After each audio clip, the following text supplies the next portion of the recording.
Welcome to Troy's Outdoor Pursuits and Projects. This video is about my Alviso Scull boat. And there's been a few folks that have inquired about how I came about building this boat. To start off, I'd like to ask, please, if you're watching this video to get information so you can try to build a boat yourself, or you're really interested in sculling or boat building, do me a favor and subscribe. It helps out my channel and maybe my ego. I don't know. It doesn't really matter, but please subscribe. So I'm going to address the question of why did I build an Alviso? Well, about 12 or 13 years ago, I had already built a couple small boats. I built a small stitch and glue layout boat. I built a stitch and glue kayak for my wife. I built a skin on frame kayak for myself, and I really enjoy boat building. And I encourage anybody who thinks they might like it to do so. You won't regret it.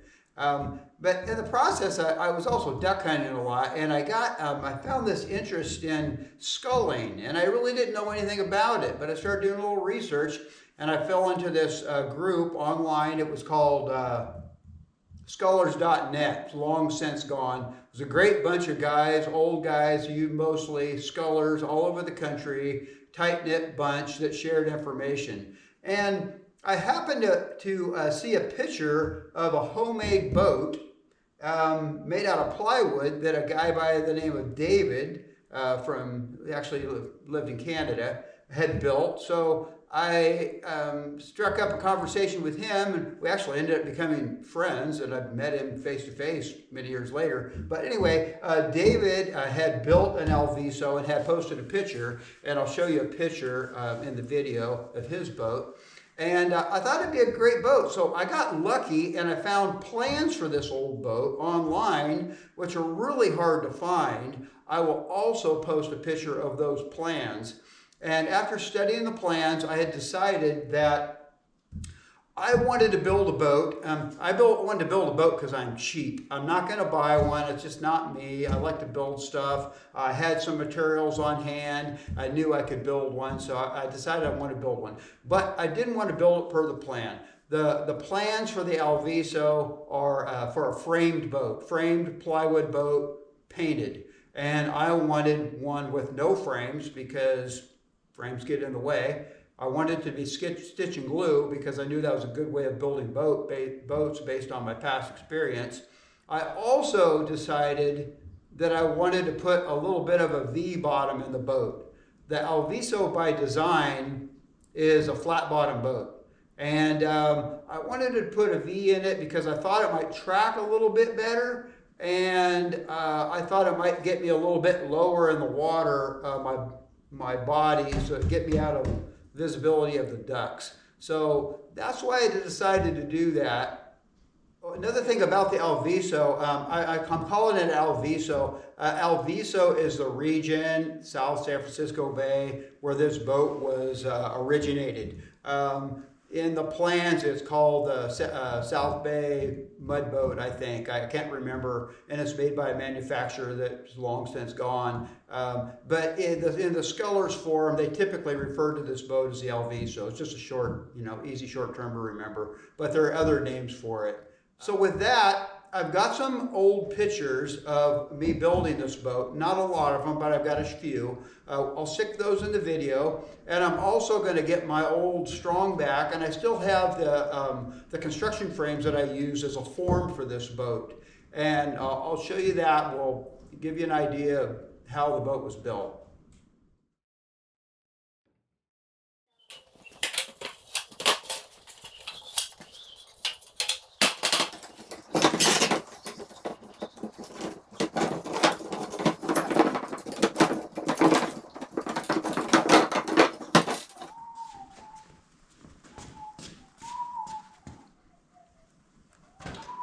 Okay, guys, I'm going to try to explain the starting process for building a stitch and glue boat like this that requires frames. Not all stitch and glue boats require frames. This one does because you have to build your own pieces for the bottom and the size of the boat as opposed to cutting them out from a pattern. So to start out with, you need a strong back like this. And this is my old strong back, and then the frames need to be cut out. And the frames go at predetermined stations along the strong back. Now on this particular build, there's a transom that goes on first because the Alviso incorporates a transom in its hull. So once the frames are all laid out in their respective stations, and I'm not sure where this one goes. Once the frames are laid out in their respective stations, you can lay cardboard or your plywood onto the frames and then mark the apexes or corners of each point on each frame, connect the lines, cut out the pattern or the plywood, and then attach that section of plywood to the frames. You temporarily screw it or tack it, whatever. Once you've got one side done, then I would do the other side, and after both the bottoms are done, then you do the gunnels. And once you've got all your pieces cut out, you can either stitch them together and then epoxy fillet the corners, or sometimes you don't need stitching. If you've got a frame holding the hull together, you can just go right on with the epoxy fillet process. Now, I'm not showing you that process in this video because the boat's already been built. So you'll have to look at some of my other videos, watch some of my other videos if you're going to want to see the epoxy fillet process and then the fiberglassing process as well. So that's just kind of an overview of how the hull kind of comes together. Next, I'm going to go over the boat itself. Before I show you the details of the finished boat, I thought I'd show you some old build pictures. This is the bottom and part of one side of the hull shown attached to the upside down frames and strong back. You can also see the bow of the hull on the left side is free floating before the sides are attached and fastened together. At this point, the stern already has the transom attached.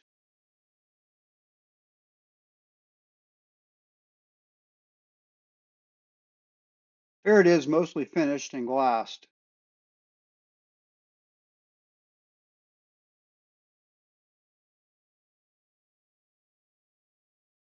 And some more shots of the bottom before painting. I hope that helps you get a better understanding of the process. Sorry for the crappy audio. I've got a long ways before becoming a high-end YouTuber. Now back to the video. Okay, I gotta clean this boat out because it's got a lot of stuff in it. I want you to be able to see the inside really well. But before I start cleaning out the inside of the boat, I want to show you one of the coolest things I ever built for this boat, and that is this cover. This is a hard cover. Well, let me back up. So when you're trailering or hauling your Scull boat, I haul mine on top of the roof of my little car, you need a way to protect all the stuff that's inside the boat. And I've tried soft covers and they just don't work very well. So I made this hard cover out of cheap plywood and some scrap lumber and some little bit of fiberglass. It works so nice. This is just the way to go. It locks onto the front of the boat, slides into place, can't come off. The back bungees down, and this will not come off. So to remove it, I simply lift it back, slide it forward, and take the cover up. And I'll show you what it looks like on the inside. It's just a really super, like 1/8" plywood door skin material, glass on the outside, painted on the inside. It's got handles here so I can pick it up, carry it. Love this thing.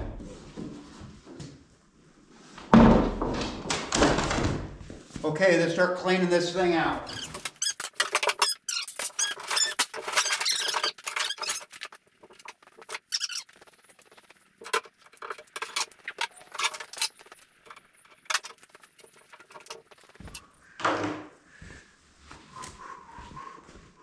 Let's go over some of the features of this boat. Let's get a length on it first.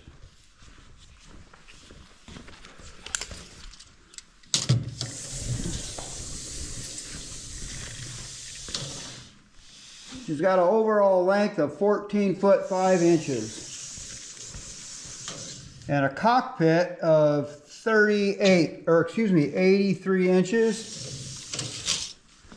And a cockpit width of 31.5. Okay, and you've got 12.5 inches, almost 13 inches of boot space here, 16 inches of the coaming. This boat does have a coaming around it. I've never had water over the coaming before. You probably can't see in there too well, but there's an awful lot of space in there. Here I've got some emergency gear, and right here I've got my life jacket. So that just pulls right out really easy, works out really well. So that's kind of what she looks like. I will get this boat flipped over so you can look at it from the bottom after we take a look at the side here.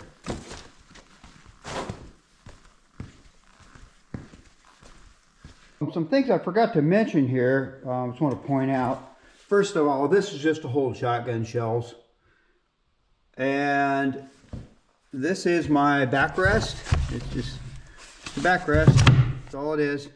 And then this right here is my sculling oar boot. And I'll show you this from the inside. I had this made out of vinyl before, but I used some old wader material. It worked out well, just sewed it up. That just keeps water from getting inside the boat. And this is the sculling oar hole from the outside. It's lined with leather because there's a lot of wear on it. I'm sure there's other materials you could use, but that's what I use and it works great. Sealed up really well. And then the sculling oar fits through like so. So it's kind of adjustable like that. And the oar sticks out the back like so. All right. So that's how that works. Now, I want to show you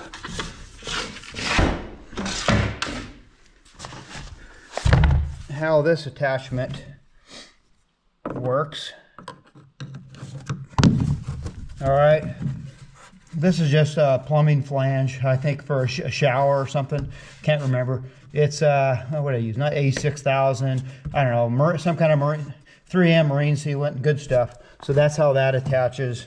Okay, now the oar. Let's take a look at this oar.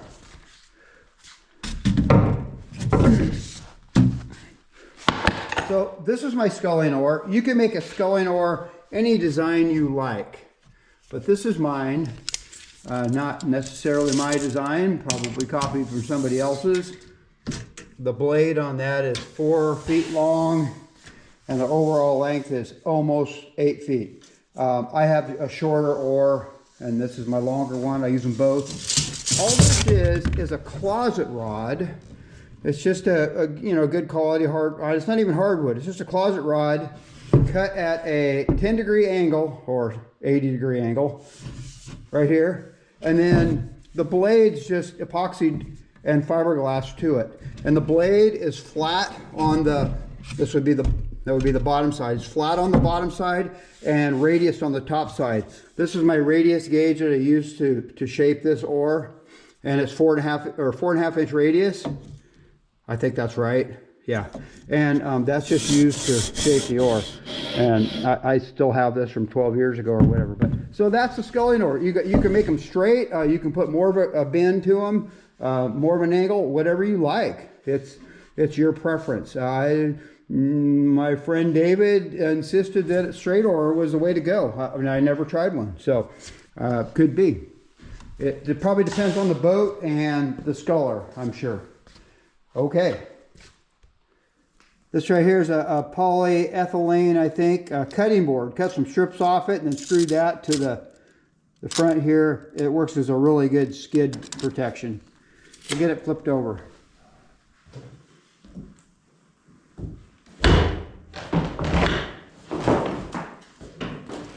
By the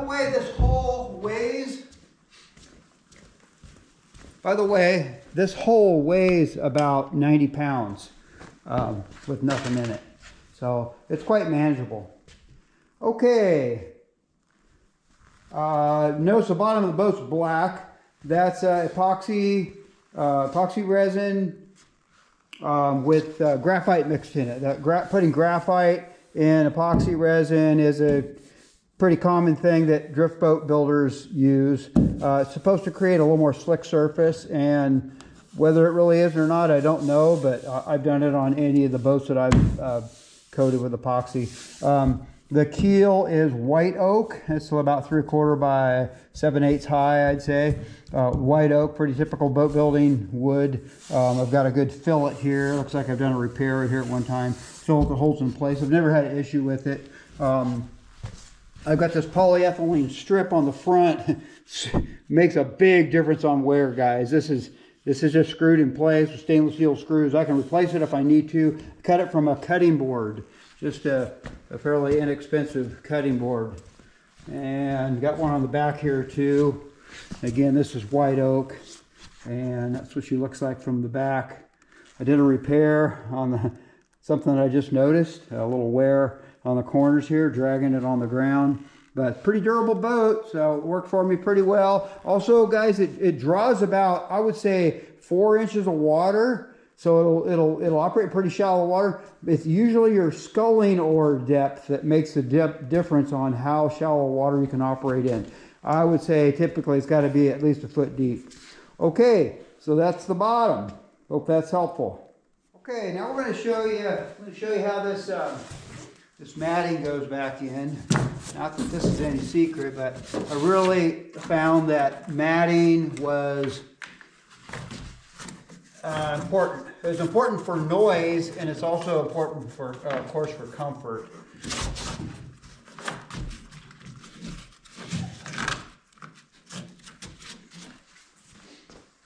And this was just exercise matting, worked out really well.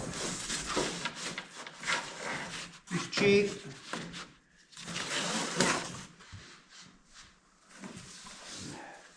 And I padded it all the way into the bow because it's quiet. And if I shoved my paddles up there or a gun or whatever, it didn't make as much noise as it did when I had a bare hull. And then on top of this, I found I really like this. It's just a welcome to a floor mat or a shop or whatever. Just a floor mat. Just nice. This is a gun holder right here. I lay my gun in here. It just kind of holds it in the right position, so when I'm sculling, I can grab it and get up and shoot. It works out really well. This is my backrest. So I'll put this against the transom of the boat and put my head up against the backrest. This is a bag. I've got a burlap camo cover for the boat that I usually use. I'm not going to put it on. It's custom made. I fit it into the boat. It's just different than the wood hull material. And one last thing is the skirt. This is actually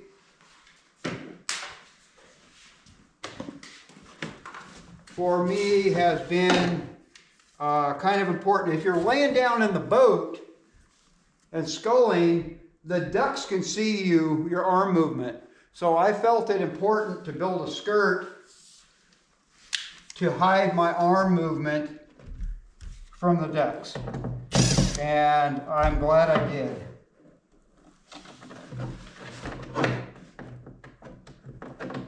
Without the spray skirt, or without the skull skirt, I just feel like I'm a little bit vulnerable to ducks. And this just, it's pretty cheesy skirt, really. It's just a, oh, come on. It's a 1/4 inch.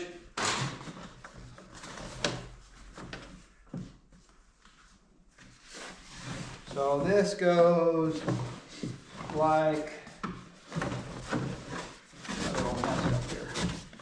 all right. So that's what these are for. These hold the skirt up. Okay. And then there's Velcro. And various locations.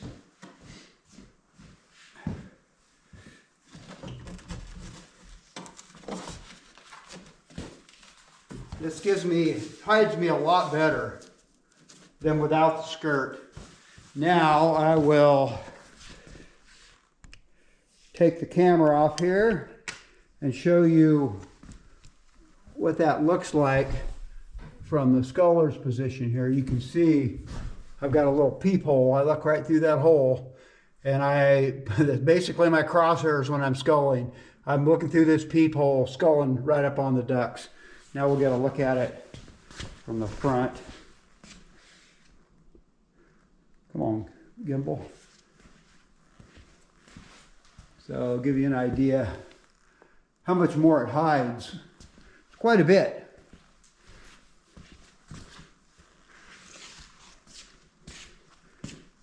Okay, there you have it, guys. That's my Alviso South Bay sneak boat or mud boat. Build one, you won't regret it. 3 sheets of plywood and $200 in fiberglass, cloth, and resin approximately. And you could build one of these. It's a fun project. All right, guys, I hope that was helpful. And again, like and subscribe. Check out my other videos on boat building or duck hunting or the other various subjects that I cover. Until then, I'll see you on the next one.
Oars.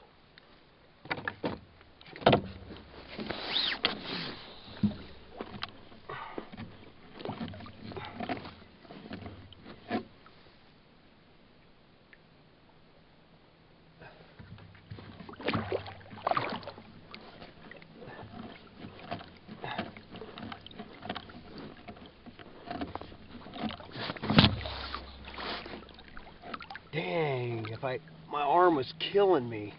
If my arm wasn't hurting so bad, I could have went slower and steadier, and I probably could have got closer. I probably could have just about bumped into him. That was a good skull.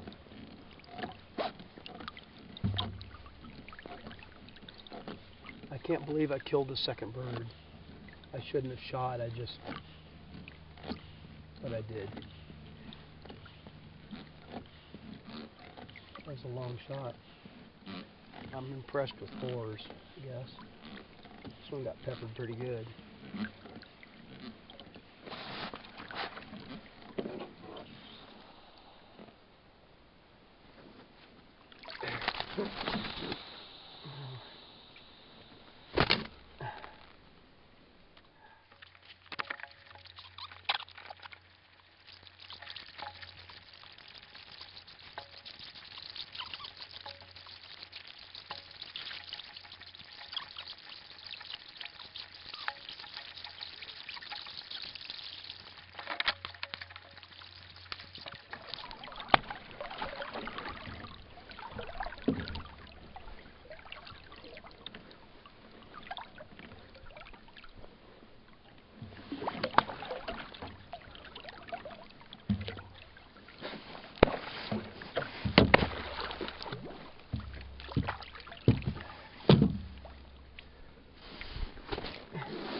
kill. And a pintail decoy. That was a good skull. That was all right. Whew.